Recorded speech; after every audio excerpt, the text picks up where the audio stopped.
स्वागत है आप सभी का करंट अफेयर्स की क्लास में। और आज हम करंट अफेयर्स का नेक्स्ट पार्ट लेकर आए हैं। दोस्तों, आप सभी से रिक्वेस्ट है, यदि आपको करंट अफेयर्स की क्लास पसंद आ रही है तो अपने दोस्तों, अपने साथियों को भी ज़रूर बताएं। हम वो प्रश्न ला रहे हैं जो बहुत ही महत्वपूर्ण है एग्ज़ाम्स के लिए, क्योंकि आने वाले टाइम पर एग्ज़ाम्स तो होंगे ही। अभी लॉकडाउन चल रहा है तो ये नहीं है कि हमें पढ़ाई कम करनी है। इस लॉकडाउन का भी आप फ़ायदा उठा सकते हैं। ज़्यादा से ज़्यादा पढ़िए। घर में रहकर, मैं मानता हूँ कि घर में रहकर नकारात्मक सोच आती है। एक इंसान उतना बढ़िया परफॉर्म नहीं कर पाएगा घर में रहकर, लेकिन कोशिश कीजिए, क्योंकि पढ़ना तो पड़ेगा ही यदि आपको गवर्नमेंट जॉब की इच्छा है। तो चलिए स्टार्ट करते हैं आज की करंट अफेयर्स की क्लास। बॉलीवुड एक्टर ऋषि कपूर का निधन। जैसे कि दोस्तों अभी इरफान खान, उनका भी निधन हो गया है, और उनके बाद बॉलीवुड के एक महान कलाकार ऋषि कपूर जी का भी निधन हो गया है। इन्होंने अपने जीवन में 40 साल से भी अधिक फिल्म इंडस्ट्री के लिए काम किया और अपना शानदार अभिनय दिया। इनकी जो पहली मूवी थी मेरा नाम जोकर, जिसमें इन्होंने बाल कलाकार के रूप में काम किया 1970 में। मेरा नाम जोकर इनकी पहली क्या थी मूवी, जिसमें इन्होंने एज ए चाइल्ड आर्टिस्ट के रूप में काम किया, और इसके लिए, इस बाल कलाकार के लिए इन्हें राष्ट्रीय फिल्म पुरस्कार भी मिला था मेरा नाम जोकर मूवी के लिए। ठीक है। और यदि बात करोगे एज ए मेन एक्टर के रूप में, मुख्य अभिनेता के रूप में, इनकी पहली मूवी थी बॉबी, जो कि 1973 में रिलीज हुई थी। बॉबी इनकी पहली मूवी थी अभिनेता के रूप में। और शर्माजी नमकीन ये इनकी लास्ट मूवी थी जिसमें शूटिंग कर रहे थे। ये मूवी अभी पूरी भी नहीं हो पाई है। शूटिंग के दौरान फिर लॉकडाउन चल गया और अब इनका क्या हो चुका है, निधन हो चुका है। तो शर्माजी नमकीन ये वो मूवी थी जिस पर ये अभी काम कर रहे थे। और इस बॉबी मूवी के लिए इन्हें फिल्म फेयर अवार्ड भी मिल चुका है बेस्ट एक्टर का। आएगा किस मूवी के लिए इन्हें बेस्ट एक्टर का अवार्ड मिला था फिल्म फेयर अवार्ड में, तो बॉबी मूवी के लिए। यहाँ पर इन्हें बाल कलाकार के रूप में राष्ट्रीय फिल्म पुरस्कार के लिए अवार्ड मिला था, लेकिन मुख्य अभिनेता के लिए नहीं था ये। और दोस्तों 2008 में इन्हें फिल्म फेयर का लाइफ टाइम अचीवमेंट अवार्ड भी मिल चुका है। 2008 में इन्हें फिल्म फेयर का लाइफ टाइम अचीवमेंट अवार्ड भी मिल चुका है। और दोस्तों हाल ही में भारत के एक महान कलाकार इरफान खान, इनका भी निधन हुआ है। इरफान खान, इनकी जो जीवन साथी थी वाइफ देवेंद्र सिकदर इनका नाम था। इरफान खान की वाइफ का नाम देवेंद्र सिकदर, और इनकी पहली मूवी थी सलाम बॉम्बे, जो कि 1988 में रिलीज हुई थी। इरफान खान की पहली मूवी सलाम बॉम्बे, और इनकी जो अंतिम मूवी थी वो इंग्लिश मीडियम थी। अंतिम मूवी आएगा तो इंग्लिश मीडियम। और इन्होंने टीवी सीरियल में भी काम किया था, द ग्रेट मराठा और चाणक्य जैसे नाटकों में भी इन्होंने काम किया था, द ग्रेट मराठा और चाणक्य। बात करोगे 2018 में इन्हें कौन कौन से, पहले बता देता हूं आपको कि इन्हें 4 फिल्म फेयर अवार्ड मिल चुके हैं। इरफान खान को 4 फिल्म फेयर अवार्ड मिल चुके हैं। सबसे पहले 2004 में इन्हें सर्वश्रेष्ठ खलनायक पुरस्कार मिला था हासिल मूवी के लिए।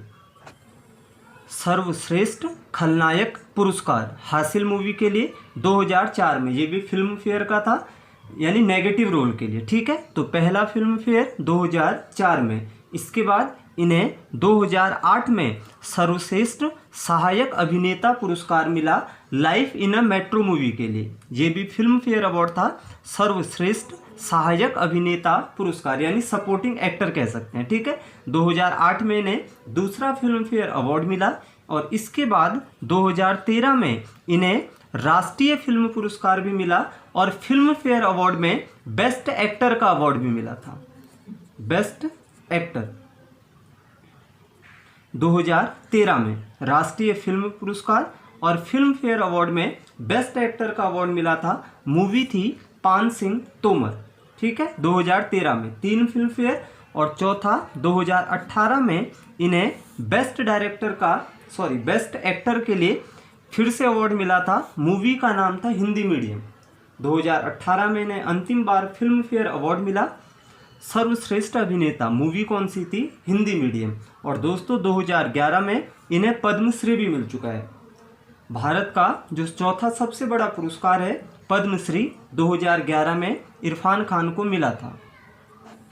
तो 4 बार इन्हें फिल्म फेयर अवार्ड मिला, 2 बार बेस्ट एक्टर, 1 बार नेगेटिव रोल के लिए और 1 बार सपोर्टिंग एक्टर के लिए। अगला क्वेश्चन है दोस्तों, हाल ही में लेह और दिल्ली में किस कंपनी ने हाइड्रोजन ईंधन बस और कार परियोजना शुरू की है? कौन कह रहा है कि हाइड्रोजन से ईंधन, जो हाइड्रोजन ईंधन है इससे बस और कार वगैरह चलाई जाएंगी भविष्य में? तो एनटीपीसी। किसने शुरू की है, किस कंपनी ने? NTPC, national thermal power corporation, जो कि 1975 में बनी थी ये, और वर्तमान में गुरदीप सिंह इसके चेयरमैन हैं। गुरदीप सिंह वर्तमान में चेयरमैन है एनटीपीसी के।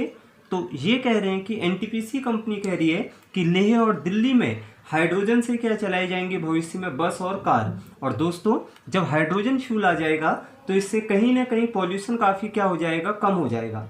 क्योंकि हाइड्रोजन ईंधन की खासियत होती है कि ये जलने पर वाटर वेपर निकालता है। ये ज़्यादा, जैसे पेट्रोल जलता है तो क्या निकालते हैं, हार्मफुल गैसेस निकालते हैं, और ये जब जलेगा हाइड्रोजन तो ये क्या निकालेगा, वाटर वेपर। इसी के लिए हाइड्रोजन को भविष्य का ईंधन भी कहते हैं। अगला क्वेश्चन है, शून्य ऋण ब्याज योजना। शून्य ऋण ब्याज योजना ये किस सरकार ने शुरू की है? आंध्र प्रदेश। आंध्र प्रदेश शून्य ऋण ब्याज योजना। अब शून्य ऋण, लेकिन ये सब लोगों के लिए नहीं है। ब्याज शून्य यानी 0% पर आपको क्या मिलेगा, लोन मिलेगा। लेकिन ये किसके लिए है? एक ग्रुप है SHG। इस ग्रुप से जो महिलाएं जुड़ी हैं, ध्यान से सुनना, SHG सेल्फ हेल्पिंग ग्रुप्स। इस सेल्फ हेल्पिंग ग्रुप्स, इस ग्रुप से जो महिलाएं जुड़ी हैं उन्हें 0% इंटरेस्ट पर क्या मिलेगा, लोन मिलेगा, जो कि 20,000 से लेकर 40,000 तक है। जिसकी लिमिट क्या है, 20,000 से लेकर 40,000 तक है। और इसके लिए 1400 करोड़ रुपए यहाँ पर जो यहाँ के CM हैं जगन मोहन रेड्डी आंध्र प्रदेश के, उन्होंने इसके लिए 1400 करोड़ रुपए पास भी किए हैं। और लगभग 9 लाख महिलाओं को इसका फायदा होगा।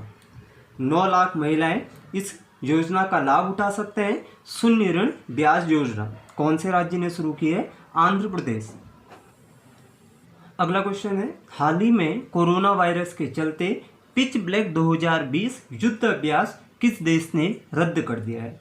पिच ब्लैक 2020 ये एक युद्ध अभ्यास है, वायुसेना का युद्ध अभ्यास है। और किस देश ने रद्द किया है? ऑस्ट्रेलिया। दोस्तों ऑस्ट्रेलिया ने पिच ब्लैक 2020 जो कि युद्ध अभ्यास है, कोविड-19 के कारण इसको क्या कर दिया, इस साल रद्द कर दिया है। हर 2 साल में ये एक बार होता है। 2020 में होना था, अब ये रद्द हो चुका है। अब अगला 2022 में होगा। ये द्विवार्षिक है, अब अगला 2022 में होगा। और ये इसमें विभिन्न देश आपस में मिलकर वायुसेना का जो क्या होते हैं, मेंबर होते हैं, वो इसमें क्या करते हैं, भाग लेते हैं। और भारत ने पहली बार 2018 में इसमें भाग लिया था। भारत ने 2018 में पहली बार भारत ने भाग लिया था। ये नॉर्थ ऑस्ट्रेलिया में होता है हर 2 साल बाद। तो अगला अब कब होगा? 2022 में। ऑस्ट्रेलिया की बात करोगे, ऑस्ट्रेलिया की राजधानी कैनबरा है। ऑस्ट्रेलिया की करेंसी ऑस्ट्रेलियन डॉलर।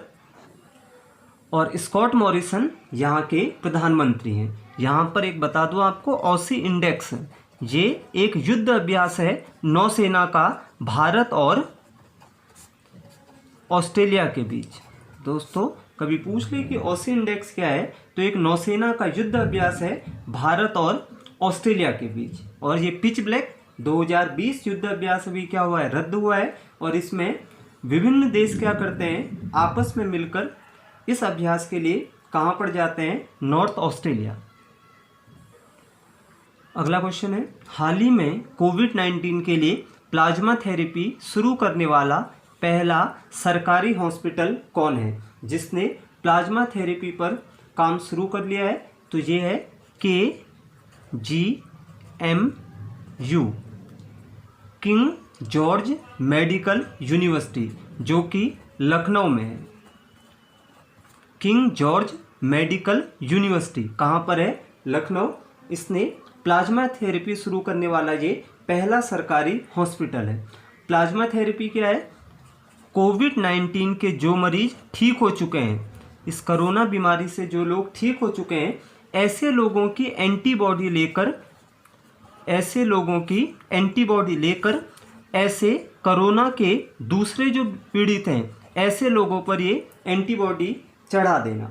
थेरेपी क्या है कि जो सही हो चुके हैं, यानी उनकी एंटीबॉडी क्या है, लड़ने में सक्षम है, तो ऐसी एंटीबॉडी यानी प्लाज्मा यहाँ से डोनेट करेंगे लोग, और जो दूसरे लोग कोरोना से पीड़ित हैं उनको क्या करना, ये एंटीबॉडी या प्लाज्मा क्या करना, उनके शरीर में डालना। यही क्या है? Plasma therapy.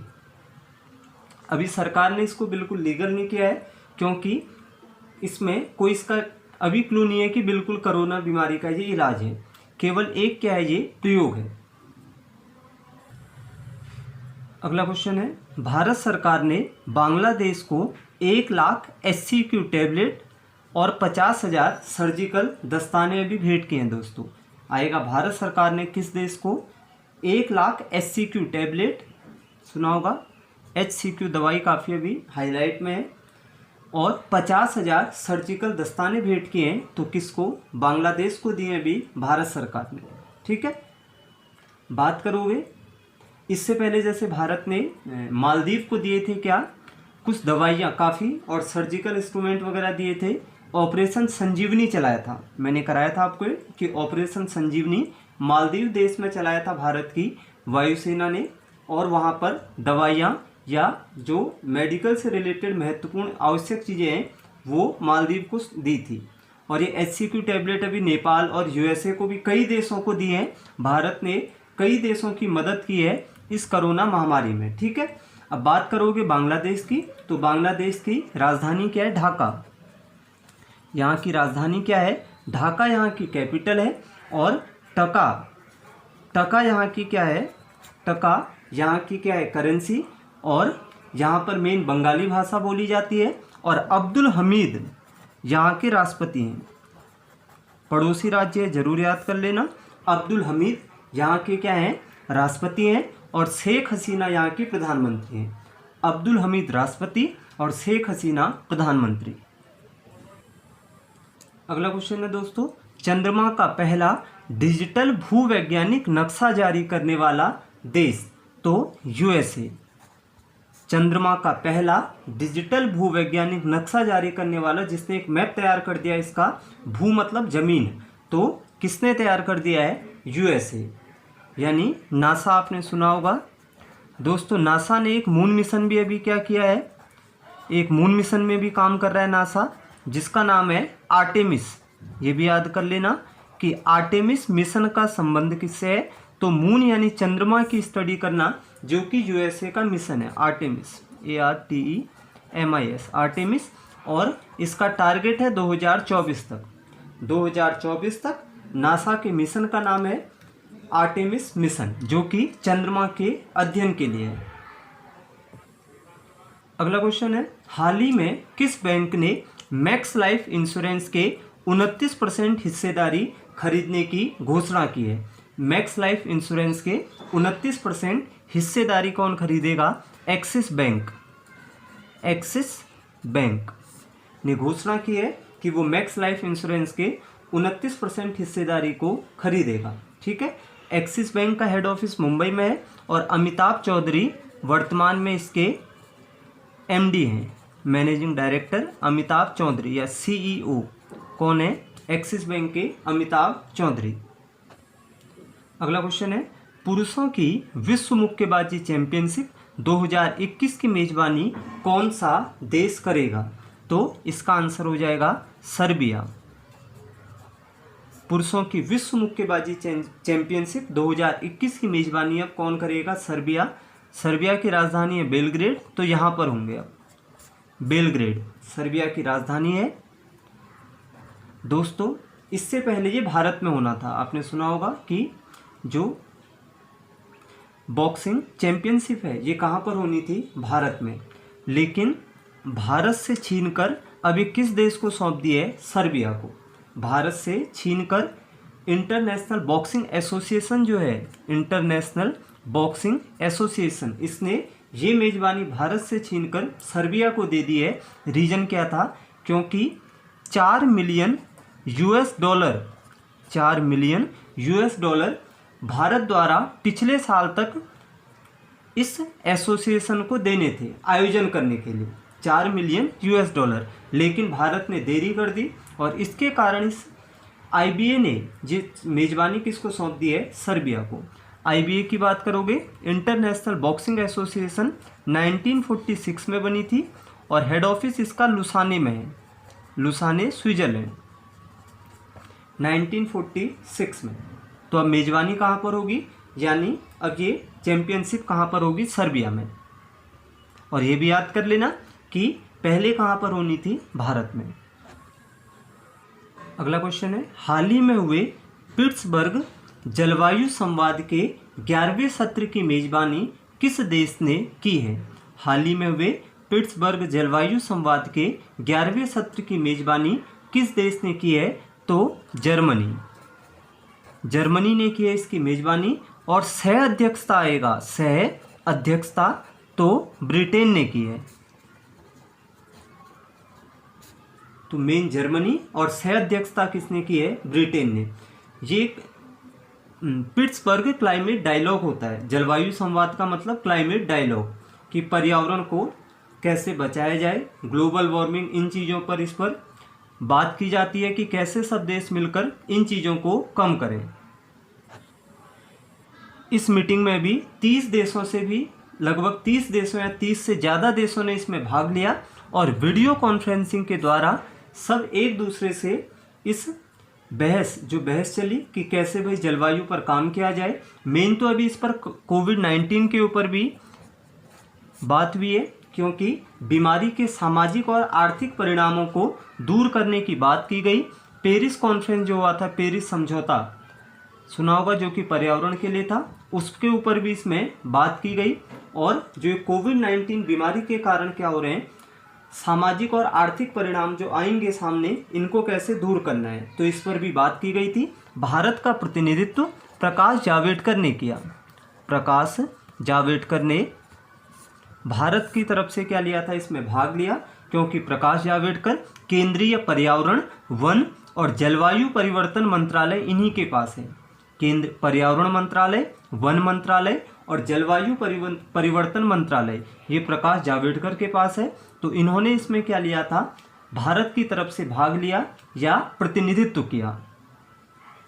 और भारत ने विकासशील देशों को 1 ट्रिलियन यूएस डॉलर देने की बात भी की है। यहाँ पर प्रकाश जावड़ेकर जी ने क्या कहा है कि जो विकासशील देश हैं उनको तुरंत 1 ट्रिलियन यूएस डॉलर क्या दिया जाए? अनुदान दिया जाए, क्योंकि कोविड-19 के कारण विकासशील देशों के आर्थिक हालात ज़्यादा खराब होंगे। तो इसके लिए अनुदान की बात की है, ग्रांट की, 1 ट्रिलियन यूएस डॉलर। 2009 में एक समझौता हुआ था, एक सम्मेलन, कोपेनहेगन शिखर सम्मेलन। 2009 में एक सम्मेलन हुआ था, कोपेनहेगन शिखर सम्मेलन। इसे भी कहते हैं संयुक्त राष्ट्र जलवायु परिवर्तन सम्मेलन। संयुक्त राष्ट्र जलवायु परिवर्तन सम्मेलन डेनमार्क में हुआ था, लेकिन ये विफल हो गया था। और इसके बाद एक जलवायु संवाद होता है, पिट्सबर्ग जलवायु संवाद, और इसके बाद इसका आयोजन कौन कर रहा है? जर्मनी के द्वारा किया जाता है। जर्मनी की कैपिटल क्या है? बर्लिन। कैपिटल बर्लिन है। यहाँ की करेंसी क्या है? यूरो। और यहाँ के चांसलर कौन है? एंजेला, दिख रहा है? एंजेला मर्केल यहाँ के चांसलर हैं। तो अभी जलवायु संवाद की मीटिंग 11वीं कहाँ पर हुई है? पिट्सबर्ग जलवायु संवाद, जर्मनी। अगला क्वेश्चन है, हाल ही में किसने भारत के कोविड-19 के तात्कालिक प्रयासों के कारण 1.5 अरब डॉलर के ऋण को मंजूरी दी है? भारत ने काफ़ी सराहनीय प्रयास किए हैं कोविड-19 के कारण, और नंबर 1 पर है कोरोना बीमारी से जो लॉकडाउन का, और जैसे लोगों ने, भारत के लोगों ने साथ दिया है, तो इसके ऊपर भारत के प्रयासों की सराहना की है सभी देशों ने। तो एडीबी जो बैंक है, एडीबी बैंक, इसने मंजूरी दी है। एशियन डेवलपमेंट बैंक, इसने 1.5 अरब डॉलर के ऋण को मंजूरी दी है। एशियन डेवलपमेंट बैंक जो कि 1966 में बना था, और मास्तुद असाकावा, आप असाकावा याद कर लो।